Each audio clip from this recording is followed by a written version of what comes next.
Hi, this is John Ondo from Marketing Media and Cupcakes. And before we get into today's episode, I just want to say thank you so much for listening. We're back after being gone for over 4.5 years. And I hope you get a chance to listen to episode 77, where we explain why we were gone for so long and that we're back for at least 3 more episodes. Angel and I are big supporters of entrepreneurship, and we love small businesses and faith-based businesses. And we just want to encourage you through our podcast each week. What's going to determine if we continue with more episodes will be the response. Subscribe to us on your platform. Send us an email at john@ondomedia.com. That would help us know you're listening and you want more episodes. So thank you so much, and let's get into today's episode. This is the small business podcast that is sweeter than all the rest. Marketing, media, and cupcakes. I'm John, along with my wife, Angel. Hi there.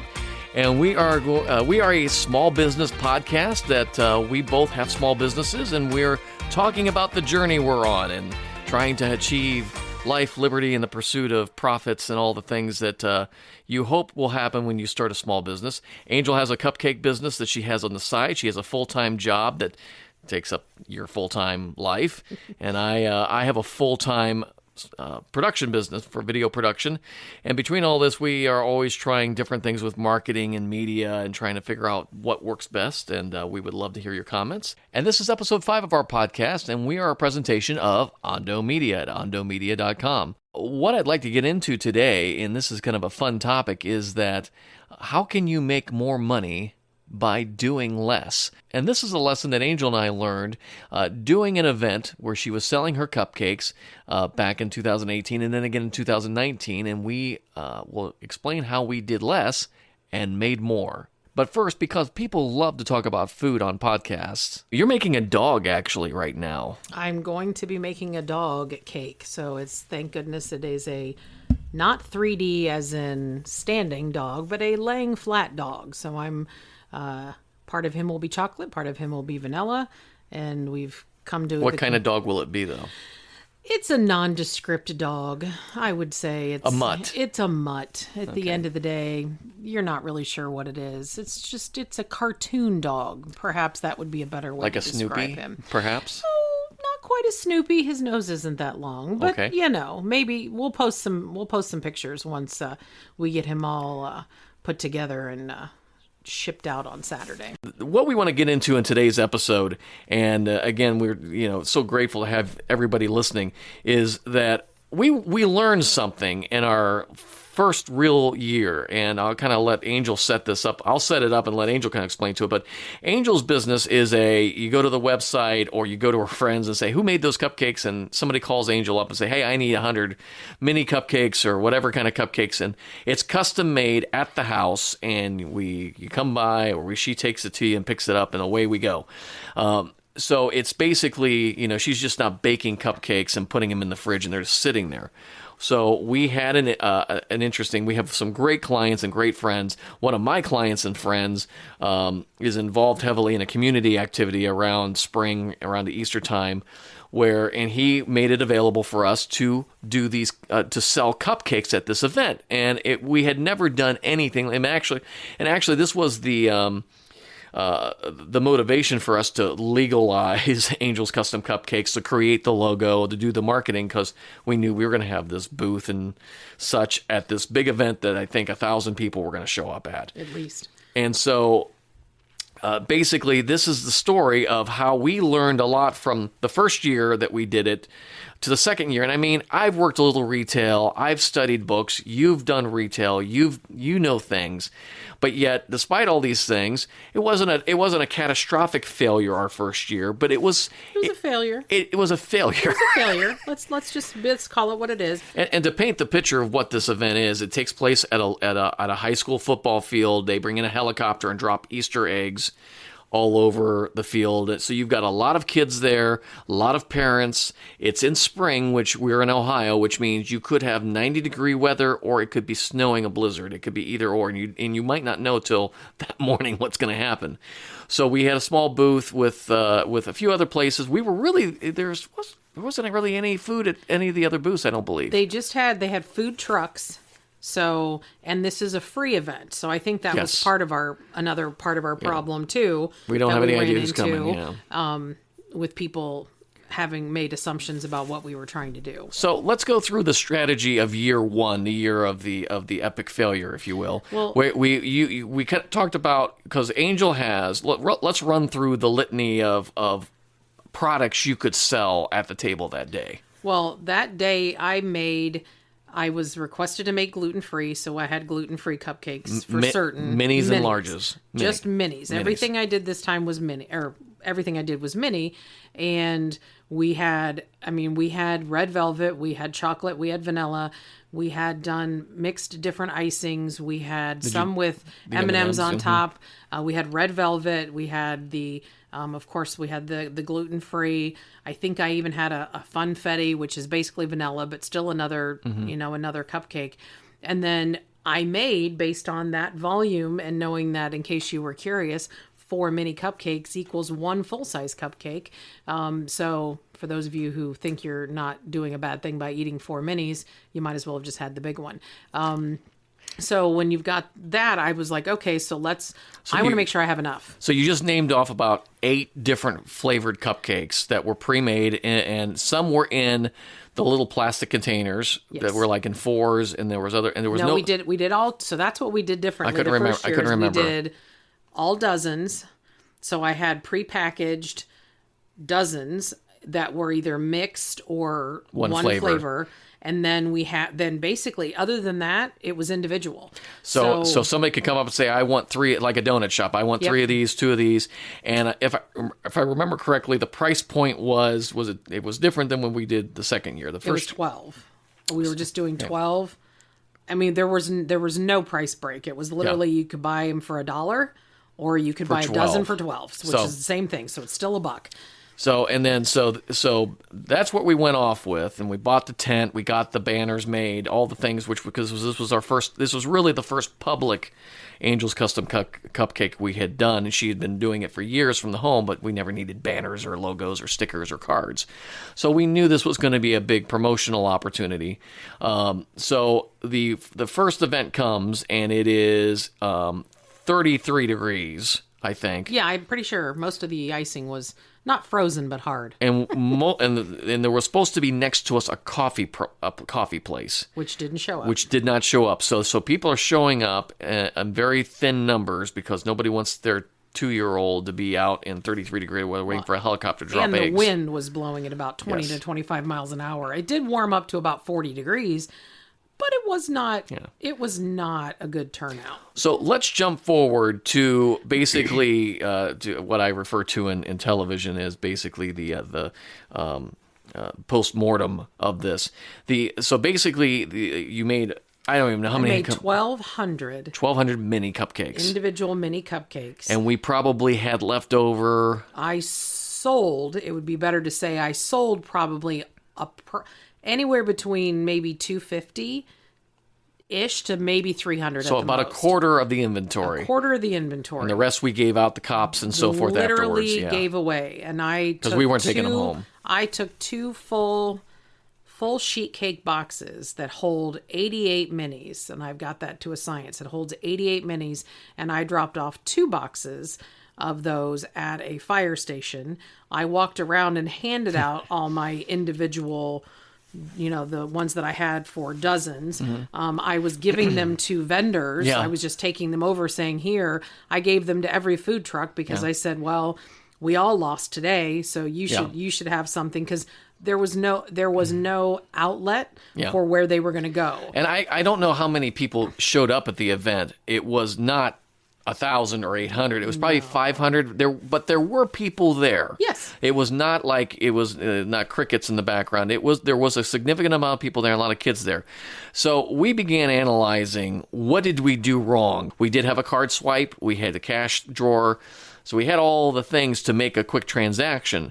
But the 2 big things we came up with, and one of the areas was samples, where there was a miscue with what we had on the table. Yeah, so I felt that at the time, I thought they need to be seen and they should be displayed. Yes. And so because they were out on these very large plates and they're very small, and because this was a free event and there were some booths giving away free things to the kids, free pens, free this is free that. People thought they were free. They thought they were just a free thing there. And so I was like, no, that's not free. And that's just a horrible thing to tell somebody. You feel bad because you're like, oh, no. Especially when it's a little kid going, I want this. It's like, I'm sorry, that's $1, sweetie. Yeah, so that we did have little samples. We were like, we broke up. Didn't we break some samples up? I thought we did. So we decided not to do that. What happened was, and maybe those of you who've had things like this happen, we were frustrated. And we were like almost mad at the people. It's like, why do you think these things are free? And it was almost like afterwards and days afterwards, we're fuming about why are these people thinking this is free? What makes you think that you wouldn't pay for something like that? But then when we really honestly looked at it and looked at the pictures we took, oh yeah, that does look like it's a sample tray. And what one of the things we had to learn, and I learned, and again, we're not idiots. We've been doing marketing and all kinds of stuff with business for a long time, is that you do have to go and sit back and think, what does the customer see when they see the booth? We had it well signed, buck for a cupcake and all that stuff. But what we didn't really realize is when people walked in, thinking through it's a free event, having a bunch of the cupcakes and look like sampler plates, that people would misunderstand them being samplers, even though there was boxes and the boxes were behind them and probably thought that's where you buy the real stuff. So that was the first thing we were very frustrated with, was everybody wanted free ones. It got very frustrating because it was almost like you could tell they were frustrated with us, and we felt bad. So that was one of the things we needed to fix. One of the books I highly recommend, it's called Switch. Chip Heath and his brother, I believe it's Dale, wrote this book. And again, a great Audible book. You need to read this because they talk about essentially overloading with choices. And the easiest way I can come up with this is Chipotle. You go into Chipotle and you're making a burrito, or you're making a dish, or you're making taco. Like a taco. Things. That's it. Four maybe. But and then it's like, do you want chicken? Do you want meat? Do you want this? And do you want this? And do you want... It's basically three choices as you go through the line, as Sebastian Maniscalco will go through on the thing. And you're chopping the chicken. And we love comedians, and we'll talk about that sometime too. The concept is when you give a customer too many choices, and now I have no problem with the food at Cheesecake Factory. If you go to a Cheesecake Factory, this is the classic example. They bring you a freaking book that takes hours to go through, and the problem is with me, if I get Chipotle, I get the same thing every time. If I go here, I get the same thing every time. I don't remember what I get at Cheesecake Factory, and I come in thinking, oh, you know what, I like a nice salad. And you start flipping through the book, which takes about an hour, and next thing you know, well, the fish sounds kind of good, or the burger sounds, and the next thing you know, I don't know what I want anymore. So in the book Switch that Dale and his brother talk about is that you can create a type of paralysis with too many choices. You don't want to give people too many choices. So one of the things I mentioned with Angel, as we kind of thought we're going to do year 2 of this cupcake event at Easter, how do we fix this? And one of the things I recommended is let's not do 8 different cupcakes. And we changed everything. Yeah. I made probably maybe a third of what I made. So I think this time I only made 400. So instead of 1,200, you made 400. I made 400. Weather was not looking good on this one either. It was going to be cold. It was going to be a little better, but not by much. Yeah. So we said we're not making as much. And so we looked through some different things, and John had a great idea. It's like, people want, what do people really want? And if they've got a couple of kids or whatever. So what I did is invested in some new packaging, and we had basically what I was calling the sampler box that literally had one of each 4 flavors, very simple. Red velvet, which is one of my, people love. We did a chocolate, we did a vanilla, and then again, because kids love rainbow sprinkles and everything, I did a funfetti. Yep. So red velvet, if you're not familiar, has chocolate in it, but it's very light chocolate. So it was almost like 2 different kinds of chocolate and 2 different kinds of vanilla. And we did different, basic. I did some, more intricate roses on some of them, did some multicolored just to make them a little different. Mm-hmm. And we sold them in 4-packs. So we said, the 4-packs were $5, weren't they? So we raised our price a little bit, and we said, here's a 4-pack. And we had a few of them out, but they were in the box. You couldn't see them or anything. They were not on display as a single. Exactly. So here they were. And then I made 20 of them. I knew specifically because my stepson Alex helped us do it. And then I had 10 together of dozens that literally had 2 of each again. And we sold those for... And those were 10, 15. 15, okay. So just to recap, in case you are like me and you forgot what we said 2 minutes ago, we went from we made less cupcakes, we charged more, we changed the display so there was not the appearance that there were free samples on the front. There were, because there were cases of them, but because they were sealed, it was obviously were not a sample. They weren't just cupcakes that you could just pick off the table. Weather wasn't any different. Now, one big advantage, and we don't know how much this skewed everything is, again, my wonderful client, who was the guy who got us in here, also picked up some good old Tim Horton coffee because I don't know if they didn't have a coffee person again this year, but so we were also selling coffee, and we worked out a deal. And hot chocolate. And hot chocolate. So that did drive more people to our booth, and it literally happened that morning, so I had to make some signage and stuff that fit that.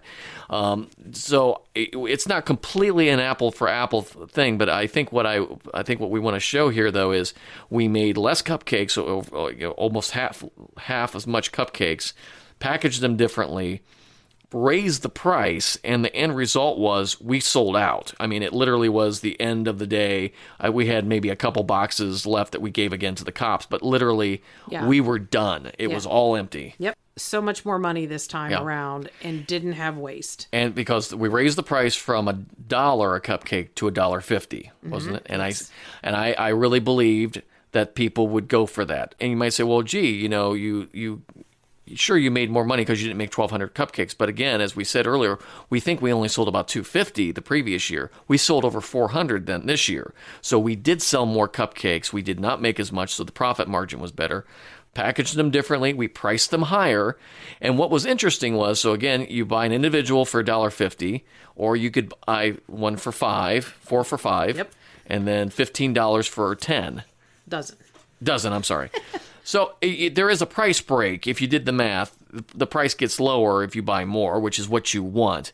But yet, despite that, there was multiple people who came up and bought 3 cupcakes, which was I can't do the math fast enough. $4.50? Yeah, I think so. Yeah. They did. So they bought $4.50. They bought 3 cups, and we literally said, for $5 you can have one more cupcake. For another 50 cents you can have another cupcake, and they were like, nah, it's okay. So again, that increased the profit margin. I didn't expect that. I figured most people, because I'm a cheapskate, I walk up and I say, oh, I could get 3 for $4.50, or I could get 4 for $5. 4 for $5. Well, this is a better deal. And people didn't do it. They just didn't want to walk around with a case or something like that. We don't know. Yeah, we're not sure. I felt very excited about the fact that we were putting in some control, and the fact that most people would say we have to work harder. We have to work harder. We need to make more. And what we really did was we did less flavors, less cupcakes, and charged more. Yeah, everything it worked. there. It worked. And I think again, it was the question was, do we want to do it again? And hopefully we'll be asked again. But I think if we do it again this time, we need the coffee. We'll definitely have the coffee, because whether it's hot or cold, people love their coffee. Well, and if you can offer that with it, and there were so many people that came up just to get the coffee, and then when they saw the cupcakes, said, oh yeah, I'll throw a box on there. No question whatsoever, and nobody was selling donuts. But if we were selling donuts, we would be driving Teslas right now, because there was some other food vendors there, but to me it wasn't very good morning food. It wasn't really. No, it was all for lunch. It was more lunch, yeah. and the event ended, I think, at 1:00. So we were trying to get out, and so. But I guess the thing about it is, and this is true, and this is where you might say, well, okay, this is great. This is great stuff for your cupcake business.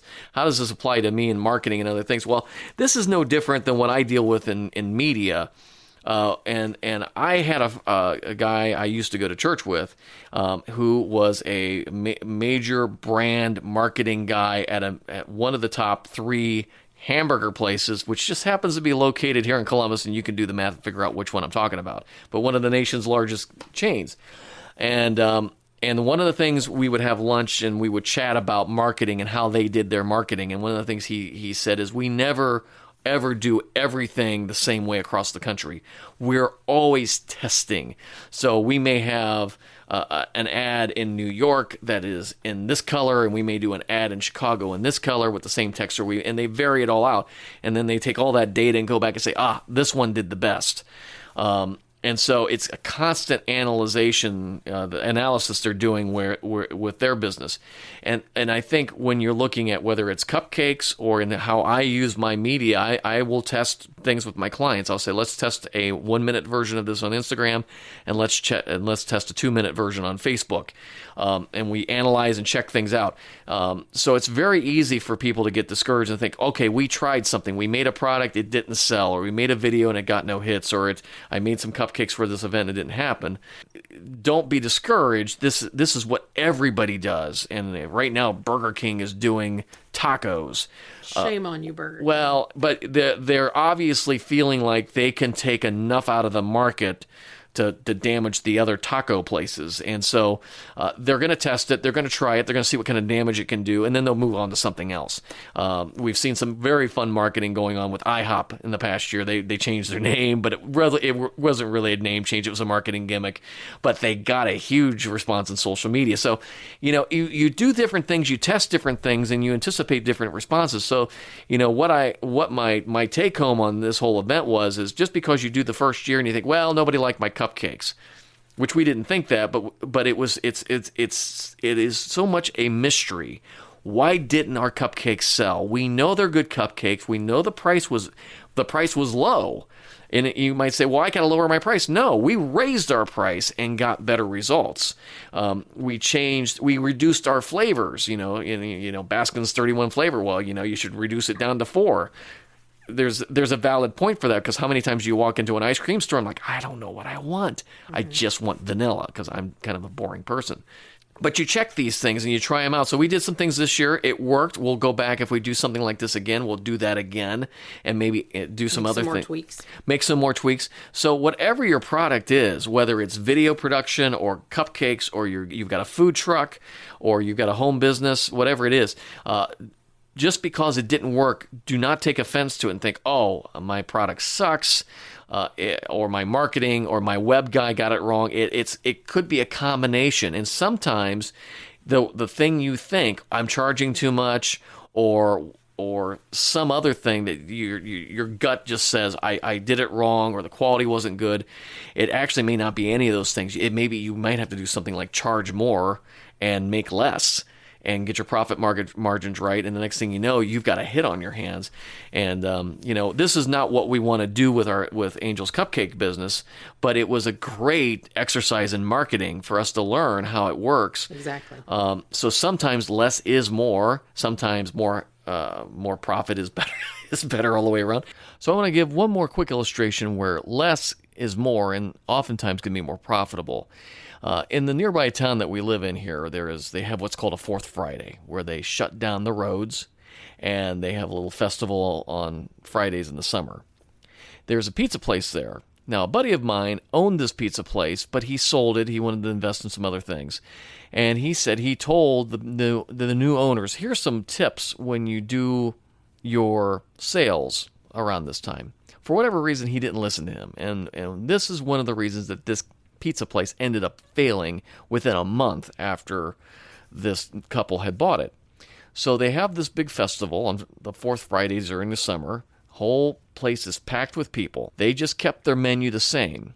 So what happened is you've got 1 million people there, and they're all walking into the pizza place, and they're ordering, I want a pepperoni, mushroom, and cheese. I want a anchovy and blah, blah, blah, and so forth pizza. It was literally, I walked in to get my pizza, and it was like, well, we have a 2-hour wait on pizzas, because they could not mass produce anything. Now, this is what they should have done instead, in my opinion. They should have had a whole ton of pepperoni pizzas loaded and ready to go. Some cooked, maybe some ready to go. And then you run a special that night. Pepperoni pizza, $5 or whatever the price point needs to be. Because obviously when you walk into the store and you say, ooh, they have a special tonight, $5 pepperoni pizzas, one, they are anticipating it, so they have the pizzas ready. 2, they have them loaded on deck to get them ready. And more people are going to order the pepperoni pizza.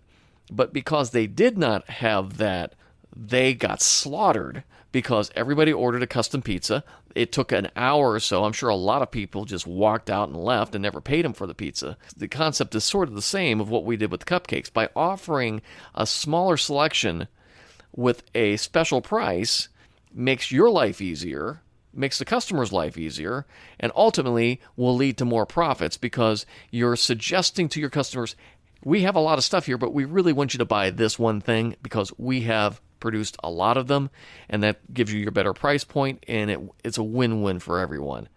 Next week on Marketing, Media, and Cupcakes, honey, do you ever just have trouble working with people like I do? Yes, I have. I have too.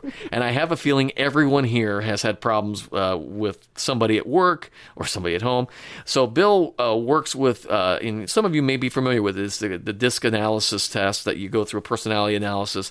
We've all done this at different times, but I'm a big fan of the DISC analysis. So Angel and I are actually going to do the test, and Bill's going to give us our analysis on how well we should work together and what we should do differently to communicate with each other. So it's going to be a fun episode. Bill will be our first guest, and he's going to tell us all about how we can work better together. That'll be coming up next week on Marketing, Media, and Cupcakes, and we'd love to hear your comments, and visit us on our Instagram page or our Facebook page.